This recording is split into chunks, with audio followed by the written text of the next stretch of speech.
देखिए, अगर आपको बीपी की समस्या रहती है, बीपी हाई रहता है या बीपी लो रहता है, इस कंडीशन में क्या होता है, हमारे बॉडी के इलेक्ट्रोलाइट्स इनबैलेंस हो जाते हैं। सोडियम ज़्यादा बढ़ जाता है बॉडी में, जिस वजह से बीपी बढ़ता है। आप नमक ज़्यादा खा रहे हैं, इस वजह से आपको सोडियम बढ़ रहा है, और सोडियम बढ़ रहा है तो बीपी हो रहा है। तो हमारे शरीर में इलेक्ट्रोलाइट्स का मतलब बैलेंस होने चाहिए, जैसे कि सोडियम, पोटेशियम, क्लोराइड, बाइकार्बोनेट। आप इनका मतलब नहीं समझ पा रहे होंगे, लेकिन ये इलेक्ट्रोलाइट्स होते हैं, ये हमारी बॉडी में मतलब संतुलित रहनी चाहिए। जितनी इनकी संख्या होती है, जितना इनका क्वांटिटी होता है, उतना होना चाहिए। ऊपर गया तो प्रॉब्लम, नीचे गया तो प्रॉब्लम। इसी प्रकार ब्लड शुगर होती है, एक लेवल होता है ब्लड शुगर का। अगर नीचे गया तो फिर डायबिटीज़ लो हो जाती है या फिर डायबिटीज़ हाई हो जाती है। तो हर चीज़ का संतुलन होना हमारी बॉडी में ज़रूरी है। तो जिनको बीपी की प्रॉब्लम है ना, उनको मैं कुछ चीज़ें बता रहा हूँ जो उनके लिए सबसे ज़्यादा खास होती हैं। ये चीज़ें खाते रहेंगे तो बीपी आपका कंट्रोल रहेगा। आपके शरीर में जो एक्स्ट्रा सोडियम होता है वो यूरिन के ज़रिए बाहर निकलता रहेगा, और आप इस परेशानी से हमेशा के लिए दूर रहोगे। ध्यान रखना, आपका डाइट बिगड़ता है तो ही आपको प्रॉब्लम होती है। अब डेडिकेट कोई एक ऐसी दवा नहीं बनी इस चीज़ के लिए जो तुरंत इस रोग को ख़त्म करे और ये रोग दोबारा ना हो। ये खून का रोग होता है और ये दिल का रोग होता है। अब खून से ही ये दिल का रोग बनता है। जब ये खून में इलेक्ट्रोलाइट्स बिगड़ते हैं तो सीधा ये दिल पर असर पड़ता है, दिल की पंपिंग शुरू होती है। तो इसलिए ध्यान रखें, वो चीज़ें खाएं जो आपके शरीर के लिए लाभदायक हो, आपके दिल के लिए लाभदायक हो। अब इस लिस्ट में मैं सबसे पहली चीज़ आपको बताऊंगा, खट्टे फल यानी खट्टी चीज़ें। अब नींबू हुआ, संतरा हुआ, अंगूर हुआ, ये जो चीज़ें होती हैं ये आपके लिए सबसे ज़्यादा लाभदायक होती हैं, खासकर बीपी वालों के लिए। अब ध्यान दीजिएगा कि जैसे नींबू आप पानी पी रहे हैं तो वो आपके लिए बहुत ज़्यादा फ़ायदेमंद रहेगा। संतरा आप जूस पी सकते हैं, संतरा खा सकते हैं, अंगूर खा सकते हैं। आप जितना इन चीज़ों का सेवन करेंगे उतना आपको हाई ब्लड प्रेशर नहीं होगा। ध्यान रखना, एक बार प्रैक्टिकल करके देखना, रोज़ाना इन चीज़ों को खाना शुरू करना, फिर कमाल देखना। दूसरी सबसे लाभदायक चीज़ आपके लिए, मैं देखिए ये जो चीज़ अगली आपको बताने वाला हूँ ना, ये बहुत से रोगों में काम आती है। और जहाँ दिल की बात करें, दिमाग की बात करें ना, खून की बात करें, पेट की बात करें, तो ये जो चीज़ है ना बहुत ज़्यादा कारगर होती है। आपका मोटापा कम होगा इससे। ध्यान रखना, मैं बात कर रहा हूँ चिया के बीज और अलसी के बीज के बारे में। दोस्तों, ये जो चीज़ बनी है ना, प्रकृति ने इतनी अनमोल चीज़ दी है हम लोगों के लिए कि इसका कोई जवाब नहीं है। चिया के बीज, अलसी के बीज आप लाएं, इनको खाना शुरू करें। देखिए, या तो चिया के बीज ले आएँ। चिया के बीज लाने के बाद आप एक काम करें, 1 चम्मच 1 गिलास पानी में भिगो के 1 घंटे के लिए रख दें, और उस पानी को सुबह पिएं खाली पेट। चिया के बीज को भी खा जाएं, रोज़ाना इसका सेवन करते रहें। देखिए कमाल हो जाएगा, आप ये कहोगे मज़ा आ गया। इसको दूध के साथ भी आप ले सकते हैं, ठीक है। तो अलसी के बीज का भी आप ऐसा ही कर सकते हैं। अलसी के बीज लाएं, इनको पहले भून लें, फिर इसको पाउडर बना लें, फिर इसको 1 चम्मच रोज़ाना सादा पानी से भी ले सकते हैं, ठीक है। डायरेक्ट भी खा सकते हैं, लेकिन सुबह खाली पेट कीजिएगा। बहुत कमाल की चीज़ है दोस्तों, एक बार यूज करके देखना।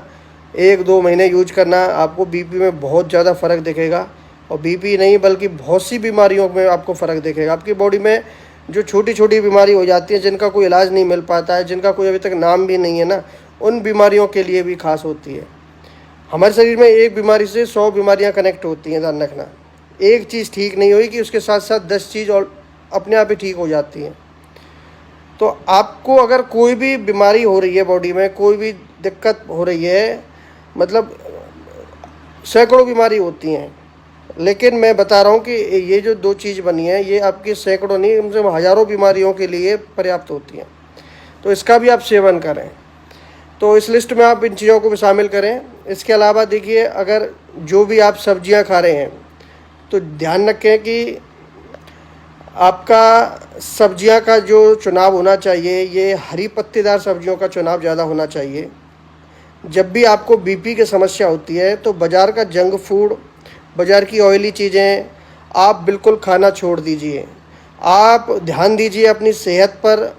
आप अगर अपनी सेहत पर ध्यान देते हैं, आप वो चीज़ें खाते हैं जिनमें न्यूट्रिएंट सबसे ज़्यादा मिलें, तो वो चीज़ ही आपके लिए हमेशा काम आएगी। हरी पत्तेदार सब्जियों में वो ताकत होती है, वो न्यूट्रिएंट्स आपको मिलते हैं जो हमारे बीपी को कंट्रोल कर सकते हैं और हमें आने वाले बड़े खतरे से बचा सकते हैं। तो जीभ के चटोरे हैं तो इसको बंद कर दीजिए। आप थोड़ा सा त्याग कीजिए और सब्जी वो चुनिए जो आपके शरीर के लिए फ़ायदेमंद हो। तो हफ्ते में आप कम से कम 6 दिन तो हरी सब्जियों को दीजिए और 1 दिन दीजिए अपने स्वाद के लिए। जो आप चटोरे हैं, जो आप सब्जी चाहते हैं, होटल की सब्जी हो या फिर आप कोई भी सब्जी, 1 दिन उसको दें और 6 दिन दें हरी सब्जियों को, ध्यान रखना। अब देखिए, मैं ब्रोकली हरी सब्जियों में शामिल करूँगा। ब्रोकली बहुत ही गजब की सब्जी होती है। इसमें फ्लोवोनॉइड्स होते हैं, एंटीऑक्सीडेंट होते हैं, जो हमारी ब्लड वेसल्स के लिए बहुत ही ज़्यादा लाभदायक होते हैं। हमारी ब्लड वेसल्स हेल्दी रहती हैं, जिससे कि बीपी कंट्रोल रहता है और शरीर में नाइट्रिक ऑक्साइड के स्तर को बढ़ाकर ब्लड प्रेशर को कम करने का काम करती हैं, ये जो चीज़ होती है। आप ब्रोकली का सेवन सबसे ज़्यादा कीजिए अगर आपके यहाँ मिल जाती है तो। अब देखिए, अगली चीज़ होती है गाजर। अब गाजर का सीज़न जब भी आता है, तब आपको गाजर का जूस, गाजर आपको खानी है। ये गाजर आपके लिए सबसे ज़्यादा लाभदायक होती है, खासकर बीपी वालों के लिए, ध्यान रखना, मजाक नहीं है। आप इसका सेवन 1 से 2 महीने करके देखिएगा और आपको पता लग जाएगा खुद ब खुद कि गाजर में कितना ताकत होता है। अब मैं ड्राई फ्रूट्स की बात करूं, ड्राई फ्रूट्स में आपके लिए सबसे ज़्यादा लाभदायक जो होता है वो होता है पिस्ता, खासकर इस बीमारी में। आपको ये बात किसी ने बताई नहीं होगी। देखिए, बीपी वालों के लिए पिस्ता वरदान होता है और आप अगर रोज़ाना पिस्ता खाते हैं, आप कोई 8 से 10 पिस्ता रोज़ाना खा लेते हैं। अब सर्दियां हैं तो सर्दियों में आप मतलब इसकी संख्या 7 से 8 कर सकते हैं और गर्मियां हैं तो कम कीजिए, 2-3 पिस्ता आपके लिए पर्याप्त होते हैं। तो पिस्ता जैसी चीज़ खासकर बीपी वालों के लिए बहुत ज़्यादा लाभदायक होती है। अब कद्दू के बीज आते हैं, ये बहुत ही ज़्यादा लाभदायक होते हैं। जैसे अलसी के बीज मैंने बताया था, ठीक है, चिया के बीज बताया था, इसी प्रकार कद्दू के बीज आते हैं। ये जो सीड्स होते हैं ना, ये बहुत ही कमाल की चीज़ होती हैं। अब कद्दू के बीज में भी वो ताकत मिलती है क्योंकि ये पोषक तत्वों का पावर हाउस होता है, ध्यान रखना। इसमें बहुत से पोषक तत्व होते हैं।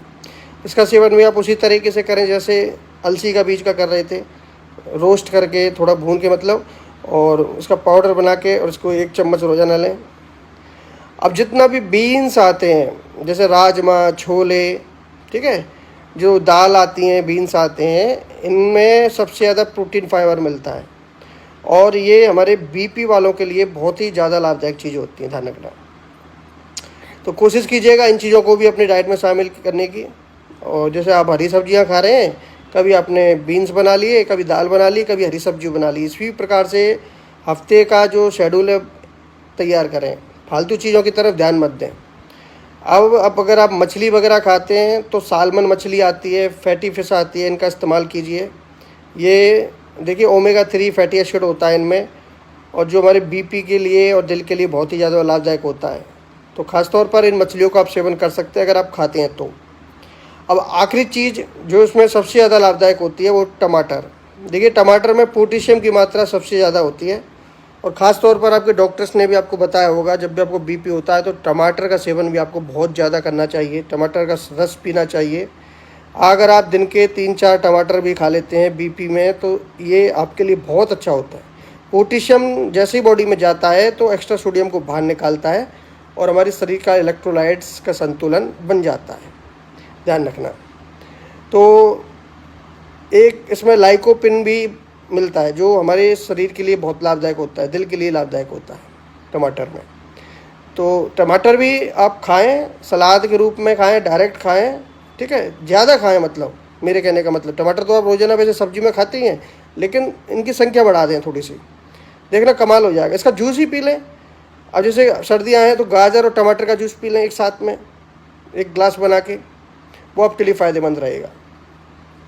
तो ये कुछ चीज़ें हैं दोस्तों जो आपका साथ निभाएंगी ख़ासतौर पर बीपी में, और ये चीज़ें आप ज़्यादा खाते रहेंगे बीपी में तो आप स्वस्थ रहेंगे, आपका बीपी कभी बढ़ेगा नहीं, कंट्रोल रहेगा, ध्यान रखना। और बीपी बढ़ता है सिर्फ आपका डाइट बिगड़ने से, ध्यान रखना। जब बीपी एक बार कंट्रोल रहना शुरू हो जाता है तो ये फिर इसका चांस कम होता है दोबारा बिगड़ने का। बिगड़ेगा तब जब आप खुद बिगड़ोगे, आपका जो स्वाद है वो जब बिगड़ेगा ये, ठीक है। धन्यवाद।